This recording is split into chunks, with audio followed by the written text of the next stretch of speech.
Is this the dagger?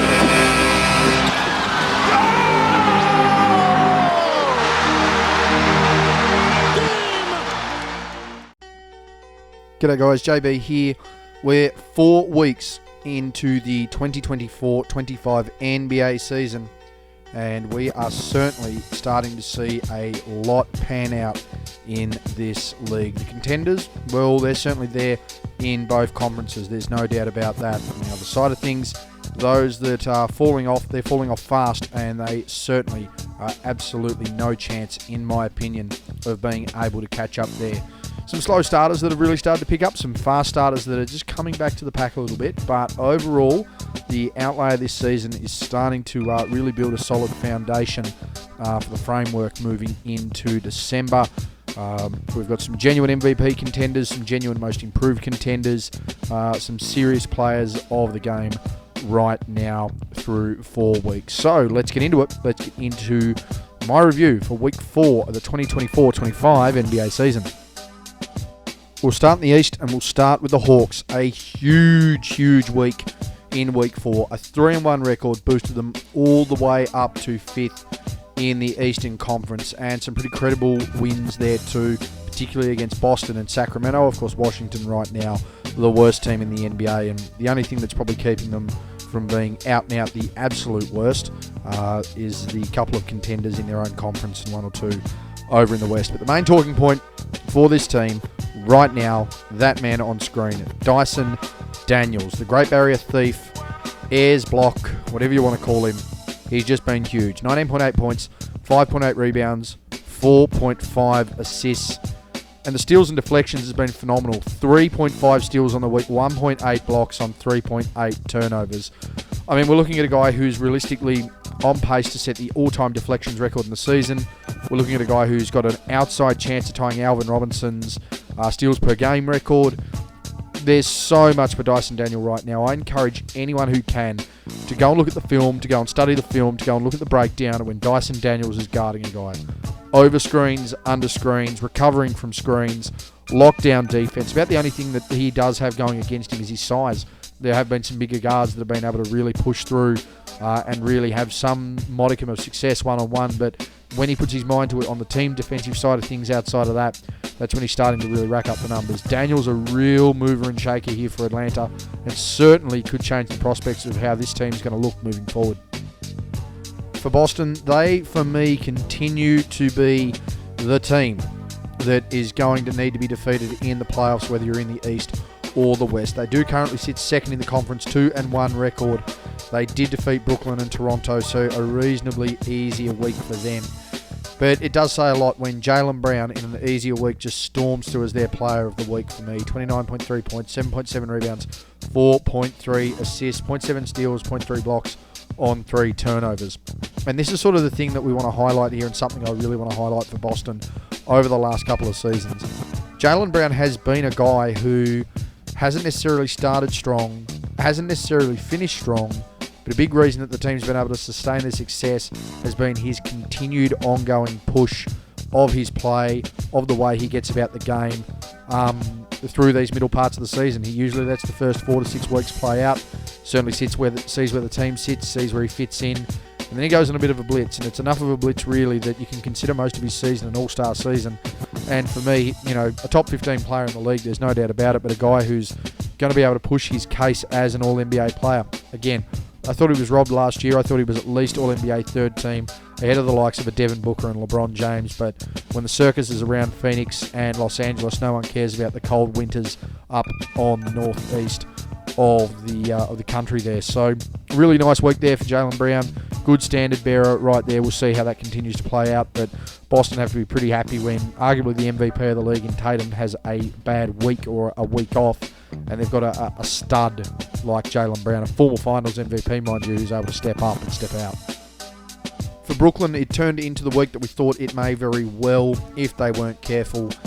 And this is just sort of indicative of what sort of team they can and can't be. 0-3 record on the week. 12th in the conference now after floating around that playoff spot. No wins on the week. Cam Thomas, nice little bit of production. 25.3 points, 3.3 rebounds, 3 assists, 1 steal, 0.3 blocks on 2.7 turnovers.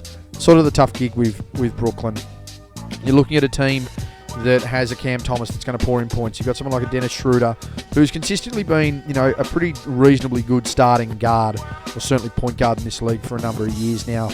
Started with his stint in Atlanta and has really been able to prove himself time and time again. Obviously didn't back himself to get a max contract there a few years ago, but has just continued to make a point about how good he can be. But it ultimately comes down to how they're going to be defensively. It's good to see Cam Johnson trying to get some points on the board. He's trying to contribute. The ultimate elephant in the room, though, is Ben Simmons, which is really sad, because when you see Ben on the floor and he's wanting to get about it, he's wanting to commit, that's fine. But right now you've got a guy who gets down the lane. Yeah, he might be double-teamed early, but, this is a guy that's 10 foot out, got space to put up a floater or a runner, the ability to, pass and facilitate the ball, lock in and play defensively, and he's just not able to do it. It's sad, it's tragic from an Australian standpoint. It's unbelievable that the guy who peak for peak was the best Aussie basketballer that this country's ever produced, right now doesn't look like he's going to get a contract next year, which is sort of scary to say, but that's the position he's in, that's the position Brooklyn's in. I don't know how they're going to keep working with this now, but yeah, long road ahead here for the Nets if they don't hurry up and pick things up defensively. The Charlotte are 1-2 record on the week now, 10th in the conference, and I think they're starting to really find themselves out as well. Did get the win against Milwaukee, so they will be happy with that. LaMelo Ball continues to play some really nice basketball there, just showing off his length, showing off his athleticism, the ability to read the floor, the ability to run the floor. Again, can facilitate but can score as well. 30.7 points, 5.3 rebounds, 8.3 assists, 0.3 steals on 3.3 turnovers. A bit of a personal story here. I do remember when LaMelo was playing in Australia. I remember when the pre-season tournament was in town. I was lucky enough to have a media pass over that weekend.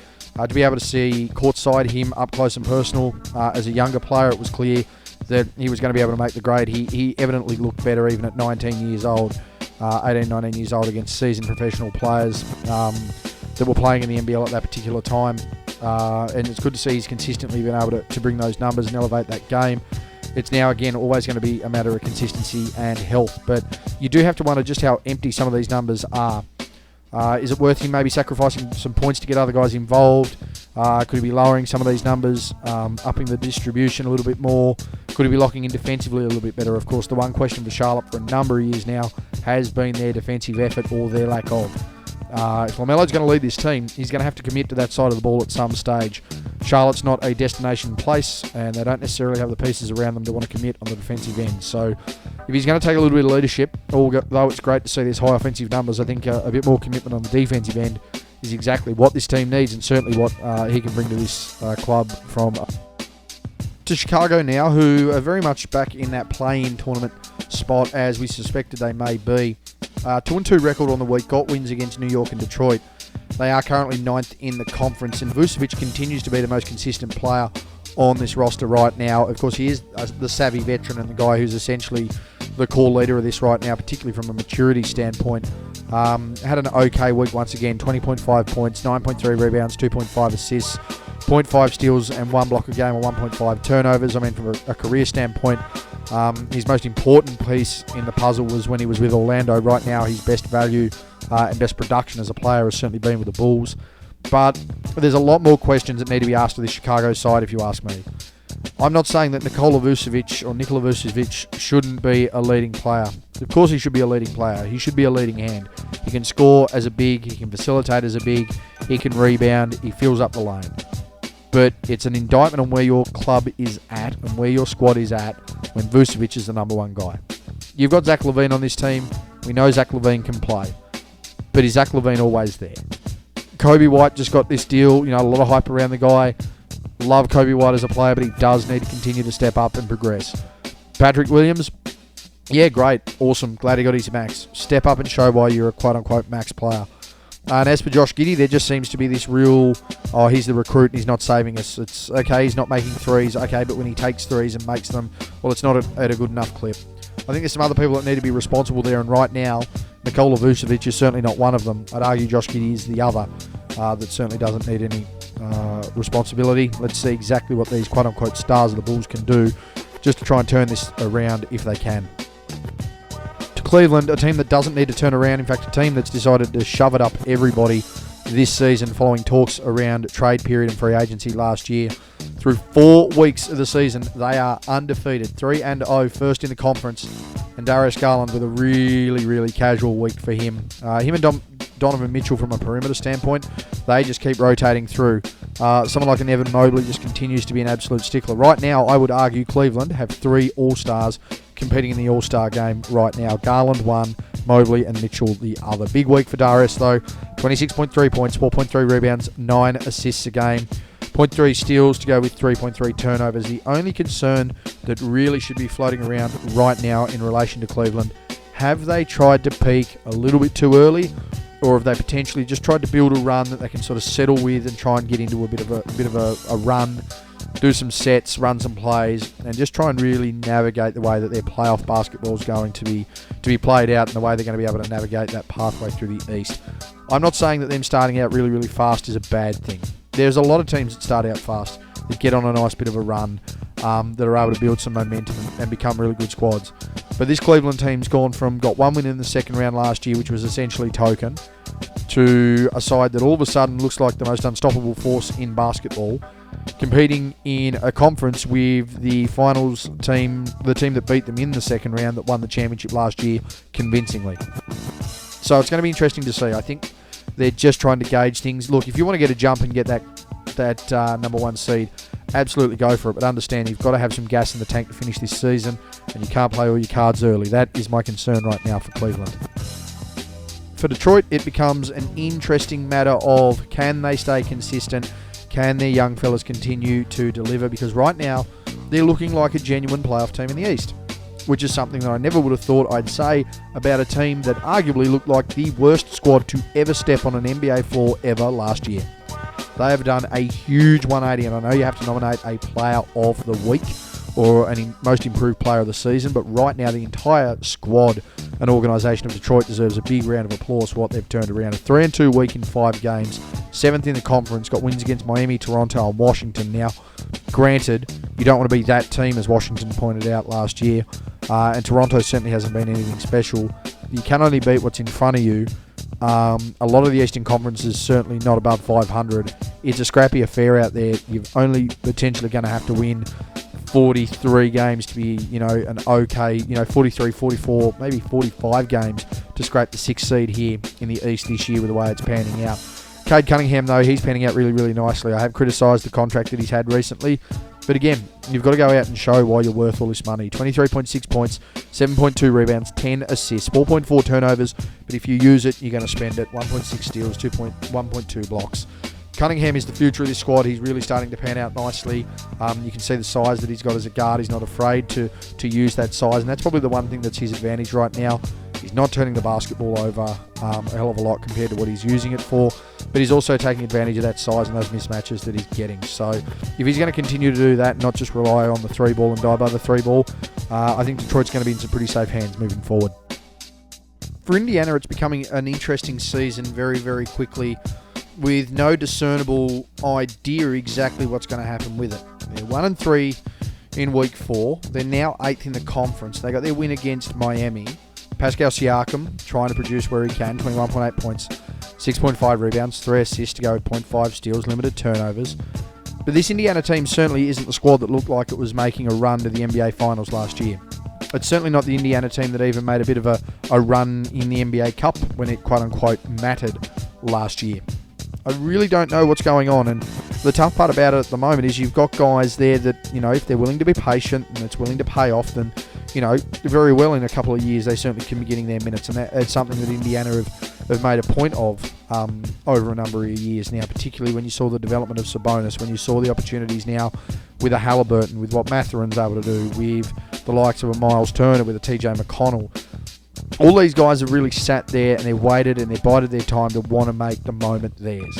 They're very much in a position right now to be able to do it, but I don't exactly know how they're going to continue to play like this at such an inconsistent level to not be able to get things done. Again, it's only early. We're talking about a team that's 8th after 4 weeks. You're in the playoff picture, that's what matters. Everyone times their run during the year, but I just don't know how or when, let alone see, where this run from Indiana is going to come from. You're talking about a really congested conference. Again, I think 45, 46 wins might get you a 6th seed this year.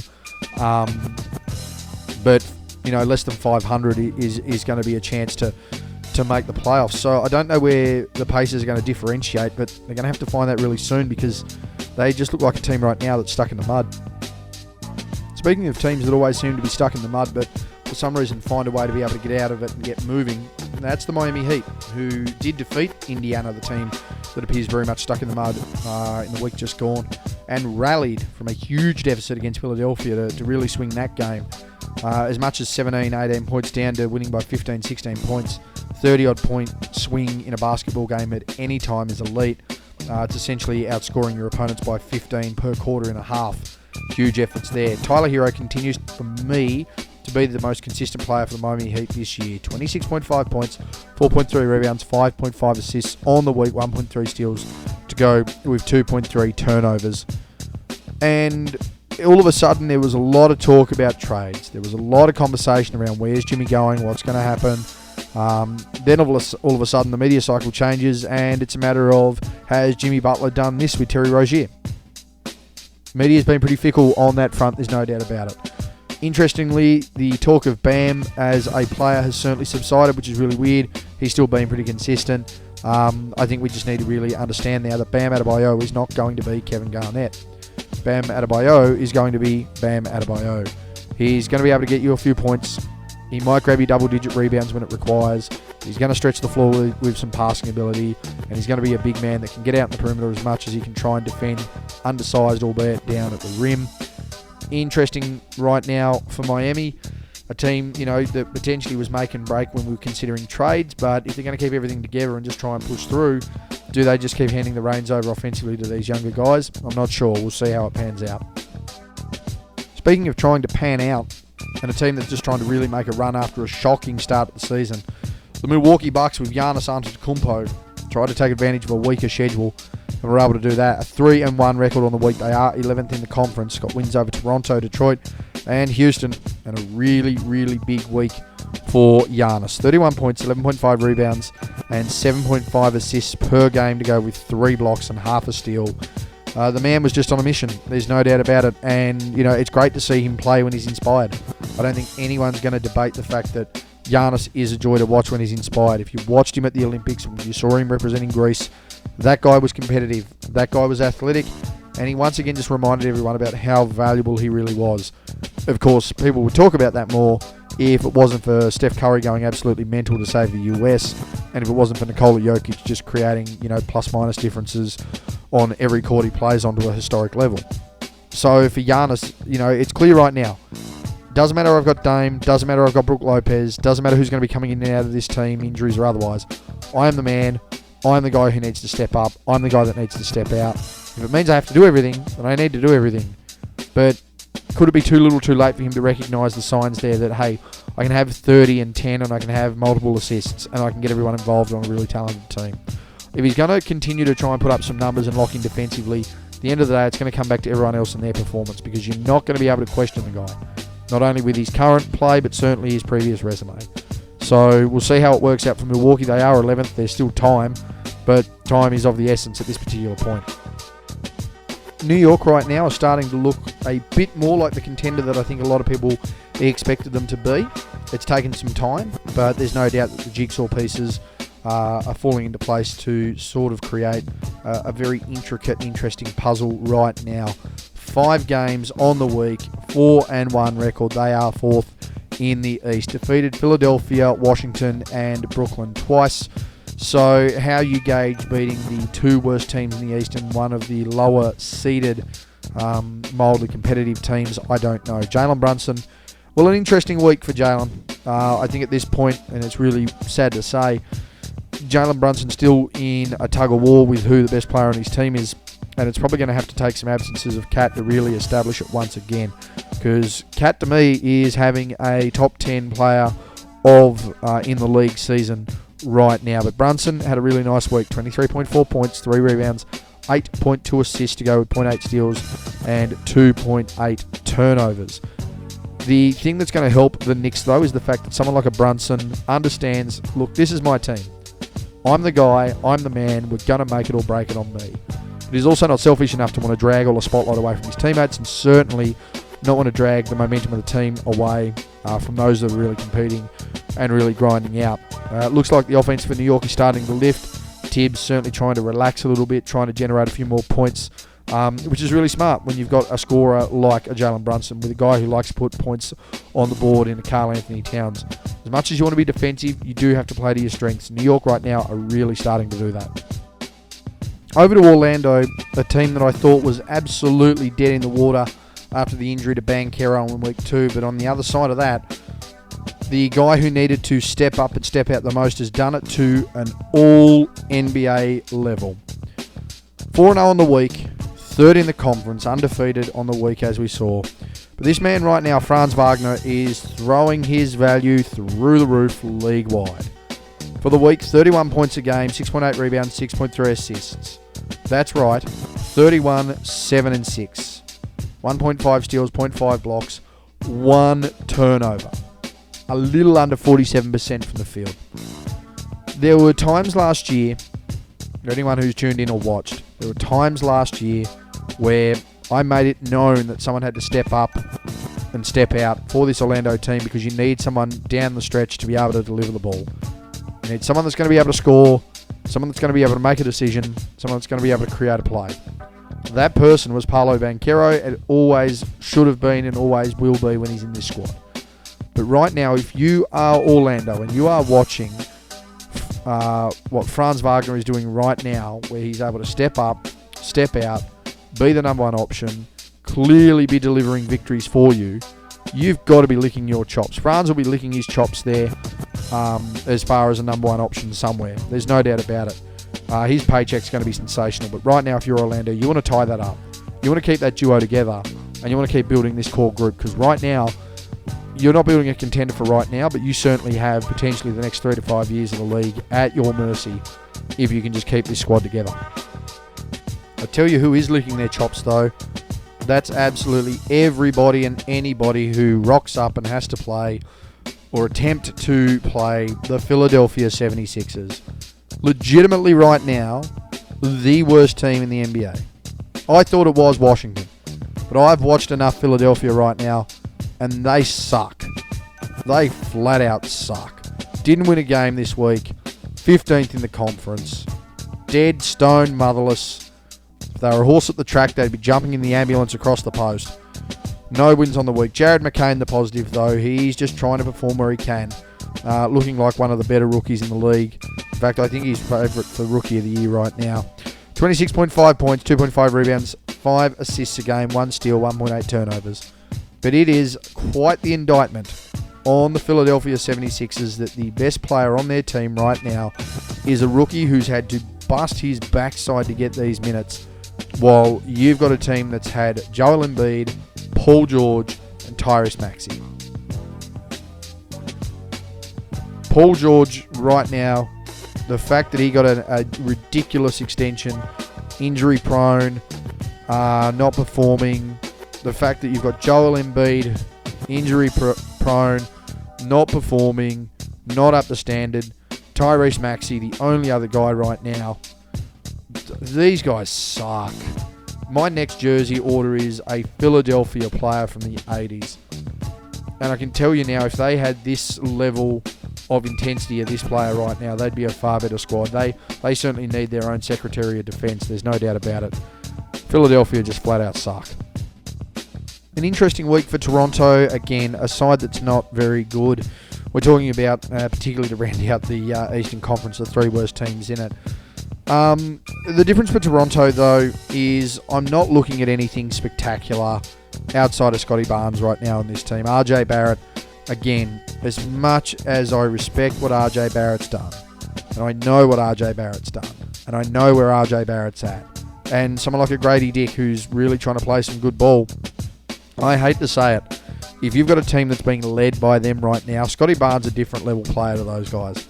I'm sure they'd agree. But when your teams are essentially being led by those two people, there's a reason that not much is getting done. And again, same for Philly. Like, if McCain's your best player, like, look at where your franchise is at. 1-3 record here, meanwhile, for Toronto. 13th in the conference. Did get a win against Indiana. Jakob Poeltl, a really nice week. I do have to give him credit there. 25.8 points, 13.3 rebounds, 1.5 assists to go with 1.8 steals, 1.8 blocks on 3 turnovers. But again, we're not talking in, say, a Boston scenario where Jaylen Brown steps up as the second best player on the team, but it's known he can be a number one somewhere else. It's not like even Atlanta where, okay, Trae Young's out, but our ball movements look really good, the squads look really good, and geez, the defensive player of the year is really stepping up. This is a point of, geez, there's a lot of discarded parts here trying to do their bit to step up for the only all-star we've got and the remnants of any form of success. Going to be an interesting time for Toronto. They're going to need Barnes back soon, but again, not looking like much this year. Rounding out the East, like it couldn't get any worse, and it can, but we've already talked about them. The Washington Wizards, 0-4, no wins on the week, 14th in the conference. Jordan Poole, their best player, but again, come back to the fact that Jordan Poole is your best player. Now, Jordan Poole was arguably a top 2, top 3 guy on a championship team. That championship team also contained Steph Curry and the core of the NBA's most recent quote-unquote dynasty. Poole for the week, 23.5 points, 3 rebounds, 5.5 assists, 1 steal, 2.3 turnovers. And Washington said it last year when Detroit were playing terribly. Just don't want to be you. You don't want to be them.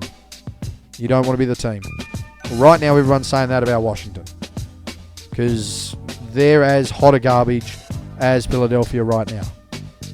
In fact, that's like Christmas leftovers put out in the hot sun. It's wet, it's hot, it's horrible. It's just terrible. We'll see how it continues to pan out. But yeah, right now I'm really not liking this for the Wizards. There's just no upside. It's honestly the sad part about it when a team is really bad. There's no upside. I mean, Detroit have turned that round in 12 months. It took Orlando 25 games with Banchero, but Washington are sitting 2-3 years into this plan now, and there's nothing. It's not looking good at all. So we'll see how it pans out, but yeah, clearly one of the worst teams, if not the worst team in the league right now, the Washington Wizards. Moving to the Western Conference, we'll start with the Dallas Mavericks. They're currently 11th, a 2-2 week, defeated San Antonio and Oklahoma City, so not too bad a wins, not necessarily impressive with San Antonio, but nice to knock off at one point the number 1 seed there in the conference. But it does speak a little bit about the consistency of the lineup right now. It speaks about just where everyone is at with this team. It could be the turning point. Of course, we're talking about a team that peaked pretty late last year in Dallas. But PJ Washington, the best player on the week, 13.5 points, 10.5 rebounds, 2 assists, 1 steal, 0.5 blocks on less than a turnover. Dallas is really weird at the moment.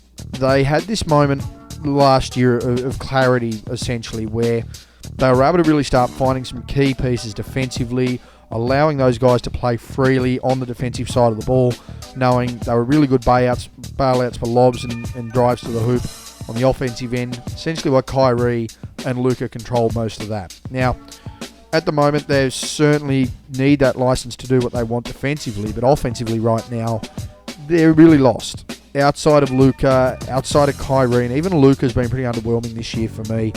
I'm going to go right ahead and say it. Luka has not been a top 10 player in the league, let alone his own conference this year, which, I think is also reflective in the fact that you're looking at Dallas and they're 11th. Now, it does say a lot because it's a really competitive conference right now over there in the West. The fact that Luka hasn't fired and this team really hasn't fired says they might be just keeping something in the tag, particularly looking ahead to seeing whether they can repeat. I'm not too sure what that will be, but it might not be as bad as it seems. To Denver now, and what a shock. Nikola Jokic goes out of the squad, and they go 0-2 on the week. They're still 6th in the West. Didn't win, obviously, this week.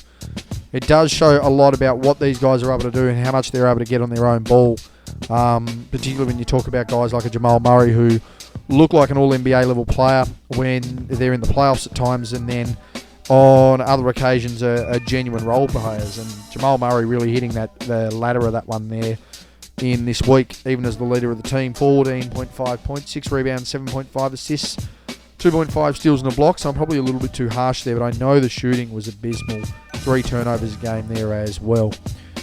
Just to make a real highlight of things right now, this is one of the more damning statistics that I've seen in quite some time. And it contains Jokic. It's to do with his ability on and off the floor, the impact that he has with the team on and off the floor. And I know numbers like this have been around for quite some time, and I know there were sort of similar statistics floating around at points there with LeBron, but we're talking all-time historical level numbers right now. And just to give you some perspective there, right now with Jokic on the floor, the Nuggets have an offensive rating of 125.8. Good enough for the best in NBA history. On the other side of it, when Jokic is off the floor or not playing, their offensive rating is 86.3. The worst in NBA history. I'm not saying he's the MVP, but he's up there as the most valuable offensive player of all time. Speaking of valuable offensive pieces on an all-time scale, the Golden State Warriors just continuing to set the standard. They're almost working in every 2-year blocks now, the Warriors, and it's crazy to think that they're still able to do that on a semi-consistent basis when they really haven't tried to do much around Steph. 2-1 record on the week, second in the conference overall, defeated Dallas and Memphis. Really nice win against Memphis.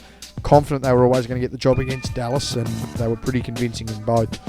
Steph Curry, another good week, 25.3 points, 7 rebounds, 6.7 assists, continues to be one of the 10 best players in the league. 1.7 steals and 1 block a game on 3.3 turnovers. Strange for the Warriors at the moment, because out and out they're stars. There's no doubt about it, they're getting it done. When you watch Steph Curry play, there's no doubt he's getting it done. He's reminding people of how good he is. Someone like a Buddy Hield, able to come in, able to hit shots, getting it done. Andrew Wiggins getting it done. There's just something about it that I don't quite understand and I don't get at the moment. And I don't know whether it's because they just haven't looked like this for 3 years that it becomes so underwhelming. But, you know, they're almost reaching, and it's certainly not to the same level of consistency that the Spurs were. And I don't want to receive that feedback, because the Spurs are arguably the most consistent franchise over a 20-odd year period in the history of the sport. But when you look at what they're able to pick and choose right now, the Warriors, what they're trying to build with, what they're trying to execute with, as far as a team that can be a contender, that can cause you issues on the night, you do have to sort of start asking that question of how close are they going to be this year? So, real question right now, how close to the championship are the Warriors going to be this year?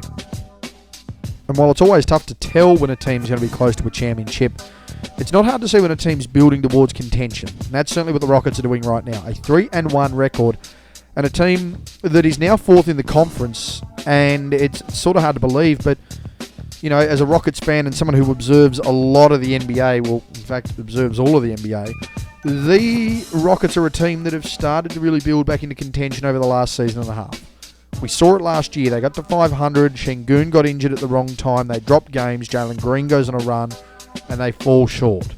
They haven't had the injury issues this year.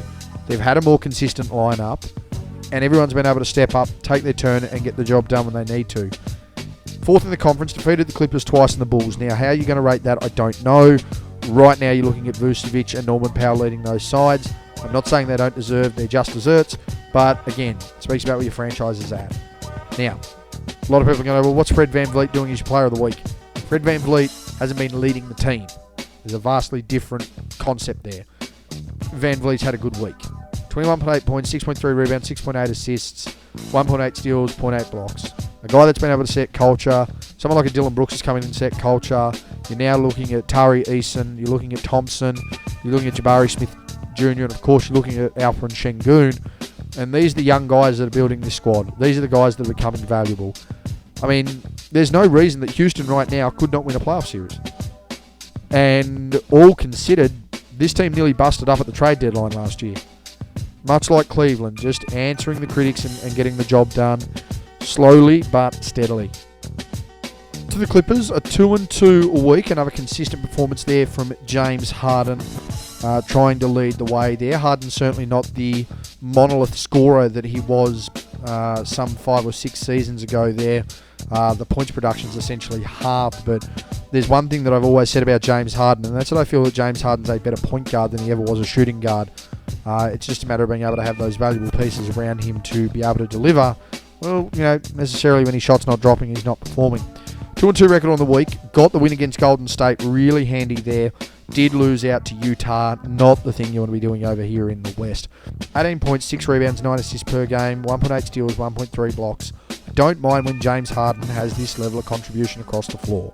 When other guys are able to take their shots, when he's able to distribute, when he's willing to defend, and when he's being efficient, you're not going to see many gripes from me. But this is a guy that everyone started calling, a better scorer than Michael Jordan. Better than Steph Curry. And I'll give him his flowers. Top 2 all-time three-point makes. But I wouldn't call him a great three-point shooter either. He's going to take all those shots. They're going to start dropping at some point. There's no doubt about it. For the Clippers, not too bad. 2-2, as I mentioned. But again, Zubac and Powell are leading your team. Kawhi Leonard's certainly not in sight, and I think that will probably be a season for him. Don't know exactly what's going to go on here for the Clippers. They're sort of becoming a bit of a measuring stick. If you're losing to the Clippers, you need to pick up a bit. If you're beating the Clippers, okay, you might be on the right track. But it's not necessarily a compliment, again, when your three-man power trip there is rounded out by Zubac and Norman Powell. I'm just saying. But compared to their other LA counterparts, they are certainly not going to be in the ballpark there, and I don't think the opposite side there, I don't think the Lakers are going to have an issue. 3-0 record on the week, third in the conference. Defeated Memphis, defeated the Spurs, and did defeat New Orleans. New Orleans right now, though, I saw a statistic floating around over the last couple of days. 90% of their payroll's injured. That's not players, that's their actual allotted finances right now. They are banged up. They might be the most injured team in the league. And when you look at the stars that are out, I mean, that turns them from a potential top 6 team to a bottom feeder really, really quickly. The Spurs, got a nice win there over Wembanyama. Beautiful battle, by the way, between Davis and Wemby. Really enjoyed that. Memphis always putting up a reasonable challenge and a really competitive game there. Jaren Jackson Jr. Anthony Davis, he continues to roll out an All-NBA first team on both sides of the ball season. And if you want to argue that he's the best player in the NBA because of that, it'll be hard to argue against. 30.7 points, 13.3 rebounds, 2 assists, 2 blocks, 1 steal, 2.3 turnovers. The only question is going to be, how injured will Anthony Davis get? Not if he'll get injured, but how much he will get injured. Plantar fascia is still playing up for him. This isn't something that's going to go away anytime soon. Now, they say that blunt trauma for plantar fascia generally tends to assist it within 48 hours. Otherwise, people try and strap it and things like that. The only issue is that Anthony Davis is so injury prone, he can't afford to do that because he'll injure other parts. It's a real rock and a hard place right now, but the Lakers playing really well. AD looking like the best player in the league. Now, he's certainly not looking like the best player in the league, but the guy who's leading Memphis right now is certainly getting back to his defensive player of the year capabilities and back when he was one of the leading centers in the league, and realistically, he certainly still can be when he's not injured and having to shoulder the rest of the load and try and carry the team. 1-2 week there for Memphis. They are 8th in the conference. A nice win over Denver, albeit without Nikola Jokic. But Jaren Jackson Jr. just continuing to be an athlete, continuing to be a freak and really fit in with how this Memphis team wants to play their basketball. 27 points, 6.3 rebounds, 1.3 assists to go to 1.3 steals and 2 blocks a game. Ultimately for Memphis, their identity is their defense. Do they have adequate offense around them to win a championship? No, I wouldn't say they do. Do I think it's bad that Desmond Bain, that someone like a Jaren Jackson Jr., outside of Ja Morant and Brandon Clark, are the guys that are trying to carry the team? Well, I don't know whether that's necessarily a bad thing. But I do know that from a defensive standpoint, when you add in Marcus Smart there, you become a really, really tough team, a really gritty team, a really grinded-out team. It's going to make the opposition earn points. Now, I'm not saying that the fact that you're going to make them earn points is going to make them a tough matchup, but it does help on the other side of things. If you're going to grind down your opposition to the point where they're struggling to score, they get down the other end, they're not willing to commit defensively, all of a sudden your offensive game is going to go up. All of a sudden your rating is going to go up, your ability is going to go up. There's no doubt about it. They've got the length, the athleticism, the shooting power, the distribution when they want to do it. They just need to be able to contain it and handle it. Right now, Memphis in a pretty handy spot. We'll see if they can get healthy. The conundrum that is Minnesota right now, it's really interesting because when you're going to look at what you see here right now, 2-2 record, 7th in the conference, you'll wonder sort of what's going on. They haven't had any great injuries. They're pretty well rounded defensively. They've clearly got some capable offensive players. They've lost a little bit of size, obviously, with Karl Anthony Towns, but leaving for Julius Randle. But ultimately, things have sort of balanced out on the ledger book there. They're getting wins against Sacramento and Phoenix. Obviously, high-octane offense from Sacramento. That was a huge game there. Big game to get the win against Phoenix. But there's just points of their game right now where you look at it and it's not the team. I mean, Anthony Edwards, 27.5 points, but low on the boards there at 3.3. His distribution's not the same. Defensive intensity's certainly there, and I don't know whether that's necessarily taking a toll. We're looking at a guy who's coming into his 4th season, and by, 4th, 5th season, by all rights, is certainly the leader of the clubhouse from his draft board, and a guy who can be a top 10 player in this league. But there's just something about their game I'm not quite sure about. Obviously, the fact that Karl Anthony Towns is not there now certainly loses them another genuine big to be able to throw at someone like a Jokic, to be able to throw at someone like a Davis, to be able to disrupt them, to force them to defend. That makes it hard because Randall's genuinely just trying to stretch it as a 4, undersized, or almost an oversized 3 at this point. I wouldn't even call him an undersized 4, he's just an oversized 3. It just feels like there's something wrong with this team. I don't know what it is. I can't put my finger on it, but there's just something not right now about the Minnesota Timberwolves. And if you can't put your finger on what's wrong with New Orleans, it's one of two things. Number one, there's no one to physically put a finger on. Or number two, you're on their injury list and you've had your fingers amputated. There has not been a team that I have seen get so ravaged with injuries, and they're not season-ending injuries for some of them, but you're looking at it and you're like, jeez, you lose guard rotations, you lose defensive rotations, you lose key offensive players, and there's nothing you can do about it. As I pointed out earlier in the video, 90% of their payroll right now is at home with their feet up because they're injured. It started off terribly in their first game. Dejounte Murray looking like he was ready to reassert himself as one of the preeminent two-way guards in the league, and injured. Zion Williamson, injured. They're always talking about his hamstrings. I mean, the more you aggravate a hamstring, the longer the recovery goes. I mean, Australian rules football sees them all the time. You start with a strain, and you progressively almost, 2 weeks or doubling up your margins. I mean, if Zion was out for 2 months with a hamstring at this point, it's not a shock. In fact, it would be a miracle return, some would argue. I don't really know what to do. 1-2 record, defeated Denver without Jokic. 26.3 points, 6.3 rebounds, 7 assists to Brandon Ingram. But you look at the 5.7 turnovers, and for every point he scores, he decides to just go and give a bonus basket back. I don't know. New Orleans are in some serious trouble. I'll tell you a team that's not in trouble, a team that might be as well-rounded as any squad in the league, and right now looks to be one of the 2 genuine contenders coming out of the Western Conference, and that's the Oklahoma City Thunder. 2-1 record, first in the West, defeated New Orleans and Phoenix. Again, whatever you want to say about New Orleans, nice win against Phoenix. And Shai Gilgeous-Alexander just continues to show why he was arguably the most valuable player in the NBA last year. Quite weak, 31 points, 4.3 rebounds, 5.7 assists, 1.3 steals and 1.7 blocks, less than 2 turnovers. Shai's the best shooting guard in the NBA. Flat out. That's it. There's no arguments. I didn't think there was one last year. Apparently there was.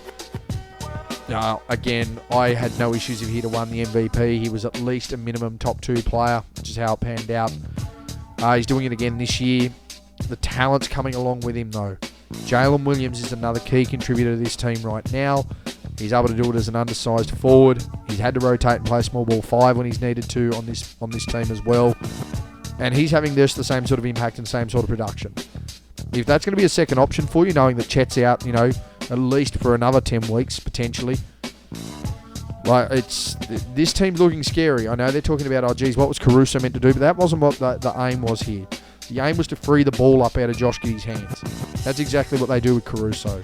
You've got a guy that can just come in and play stops. Just get stops. That's all he's got to do. He's just got to get stops. Add him to Lou Dort.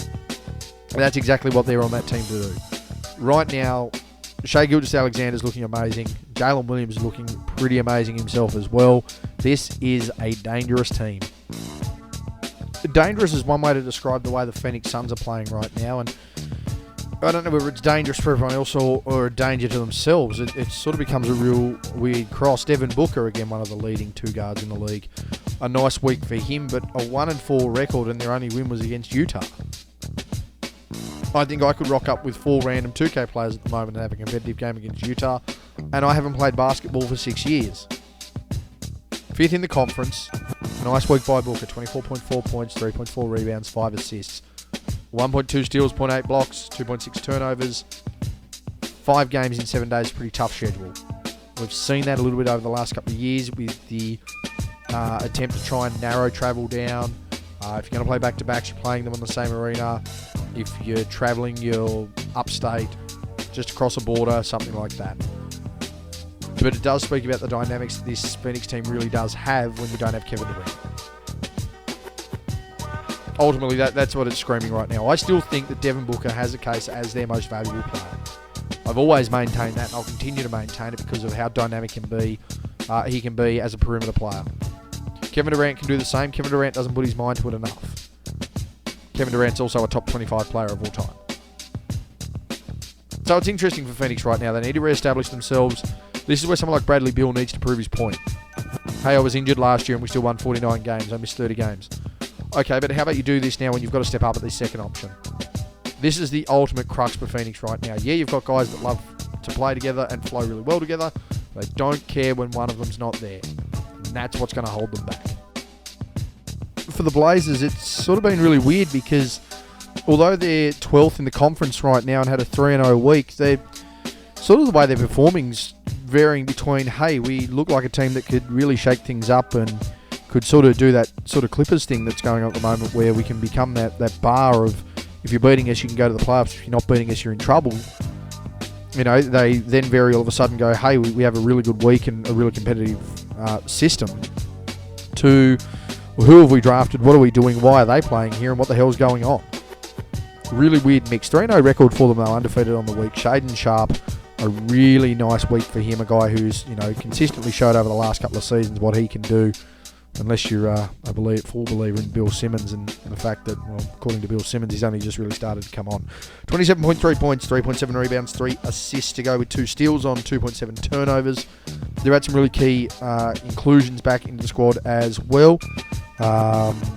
You've only got to look at how Robert Williams has been crucial in this team, and it sort of speaks volumes as well as to what this team maybe could have looked like if he'd have been able to play last year.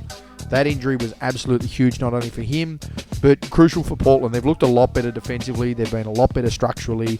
They've had better size. They've had better presence. I think there's a genuine case to suggest that Robert Williams should have been the Defensive Player of the Year ahead of Marcus Smart the year that Marcus Smart won it. And I've got no issues with Smart winning it.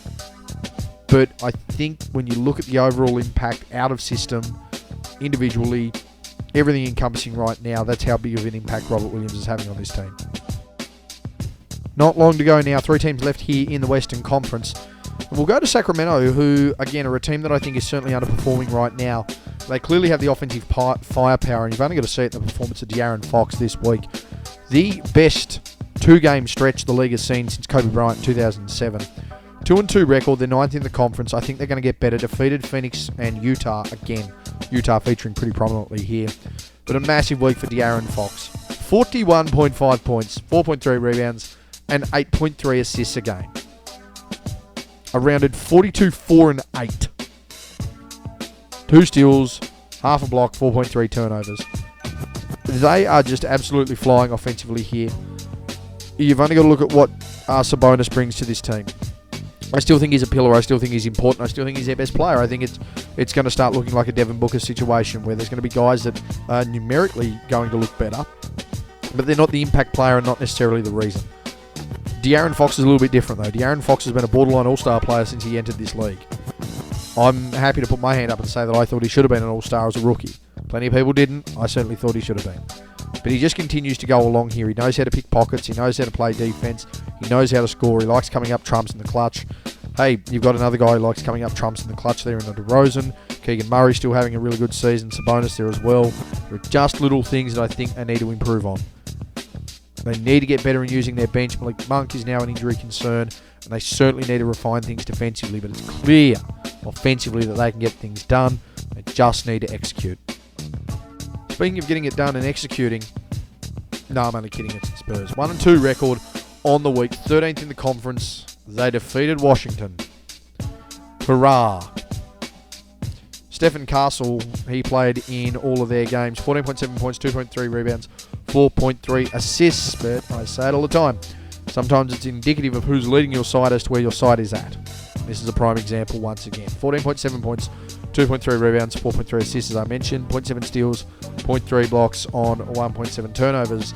Some extended side time on the sidelines for Wemby, and that certainly made a huge difference to this team, not in a positive way. And I think it really exposes, they've got some nice pieces. Sochan, Johnson, they're able to get points. Vassell, Chris Paul, along with the Wemby. It's not a bad lineup. It's not great, but it's not a bad lineup. But when you take out the generational player, evidently that's going to be an issue. But Chris Paul's beyond that point now of being able to turn a side around to make them win. That doesn't happen anymore. Chris Paul's too old for that. It's that simple. Now, what this side looks like with Chris Paul in at least 2015-16, say 10 years off Chris Paul, it's a different beast. There's no doubt about it. But the one thing they're going to have to really learn to do right now is when Wemby comes in, we've got to feed that man. We've got to have him at the top of the table. That's the only way this side's going to continue to be better, continue to be competitive. Again, those other pieces, they're able to come in and get jobs done. Someone like a Castle's able to chip in. But at no point should Stephon Castle be the leading player for your team in any given week at any point in the season.